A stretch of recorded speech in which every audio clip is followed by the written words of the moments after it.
Chapter 1. Monica. She had tried to return the book. As soon as she realized it had been left behind, she picked it up and rushed after its extraordinary owner. But he'd gone. He moved surprisingly swiftly for someone so old. Maybe he really didn't want to be found. It was a plain, pale green exercise book, like the one Monica had carried around with her at school, filled with details of homework assignments. Her friends had covered their books with graffiti of hearts, flowers, and the names of their latest crushes. But Monica was not a doodler. She had too much respect for good stationery. On the front cover were three words, beautifully etched in copperplate script: The Authenticity Project. In smaller writing, in the bottom corner, was the date, October 2018. Perhaps, thought Monica, there would be an address, or at least a name, on the inside so she could return it. Although it was physically unassuming, it had an air of significance about it. She turned over the front cover. There were only a few paragraphs on the first page. How well do you know the people who live near you? How well do they know you? Do you even know the names of your neighbors? Would you realize if they were in trouble or hadn't left their house for days? Everyone lies about their lives. What would happen if you shared the truth instead? The one thing that defines you, that makes everything else about you fall into place. Not on the internet, but with those real people around you. Perhaps nothing. Or maybe telling that story would change your life, or the life of someone you've not yet met. That's what I want to find out. There was more on the next page, and Monica was dying to read on. But it was one of the busiest times of the day in the cafe, and she knew it was crucial not to fall behind schedule. That way, madness lay. She tucked the book into the space alongside the till with the spare menus and flyers from various suppliers. She'd read it later, when she could concentrate properly. Monica stretched out on the sofa in her apartment above the cafe, a large glass of Sauvignon Blanc in one hand and the abandoned exercise book in the other. The questions she'd read that morning had been niggling away at her, demanding answers. She'd spent all day talking to people, serving them coffees and cakes, chatting about the weather and the latest celebrity gossip. But when had she last told anyone anything about herself that really mattered? And what did she actually know about them, with the exception of whether they liked milk in their coffee or sugar with their tea? She opened the book to the second page. My name is Julian Jessup. I am 79 years old, and I am an artist. For the past 57 years, I've lived in Chelsea Studios on the Fulham Road. Those are the basic facts. But here's the truth. I am lonely. I often go for days without talking to anyone.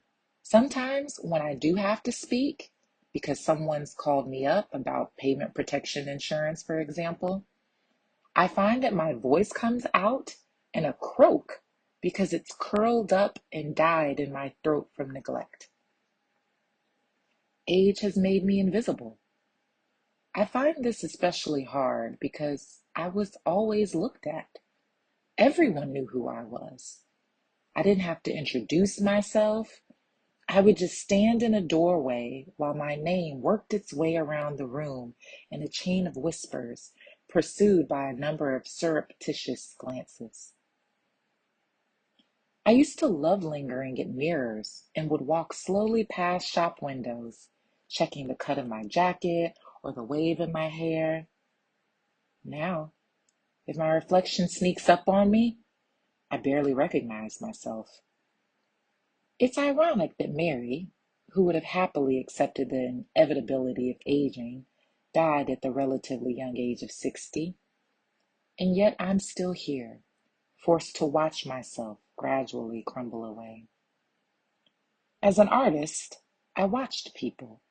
I analyzed their relationships, and I noticed there's always a balance of power. One partner is more loved, and the other more loving.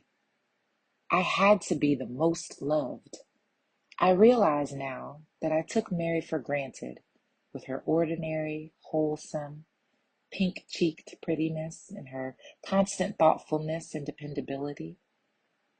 I only learned to appreciate her after she was gone. Monica paused to turn the page and take a mouthful of wine. She wasn't sure that she liked Julian very much, although she felt rather sorry for him. She suspected he'd choose dislike over pity. She read on. When Mary lived here, our little cottage was always filled with people. The local children ran in and out as Mary plied them with stories, advice, fizzy pop, and Monster Munch chips. My less successful artist friends constantly turned up unannounced for dinner, along with the latest of my artist's models. Mary put on a good show of welcoming the other women, so perhaps only I noticed they were never offered chocolates with their coffee. We were always busy. Our social life revolved around the Chelsea Arts Club and the bistros and boutiques of the King's Road and Sloane Square. Mary worked long hours as a midwife, and I crossed the country, painting the portraits of people who thought themselves worth recording for posterity. Every Friday evening since the late 60s at 5 p.m., we'd walk into the nearby Brompton Cemetery, which, since its four corners connected Fulham, Chelsea, South Kensington, and Earl's Court, was a convenient meeting point for all our friends. We'd plan our weekend on the grave of Admiral Angus Whitewater. We didn't know the Admiral. He just happened to have an impressive horizontal slab of black marble over his last resting place, which made a great table for drinks. In many ways, I died alongside Mary. I ignored all the telephone calls and the letters.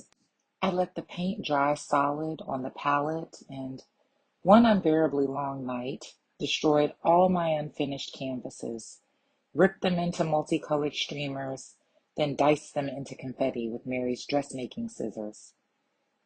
When I did finally emerge from my cocoon, about 5 years later, neighbors had moved, friends had given up, my agent had written me off, and that's when I realized I had become unnoticeable.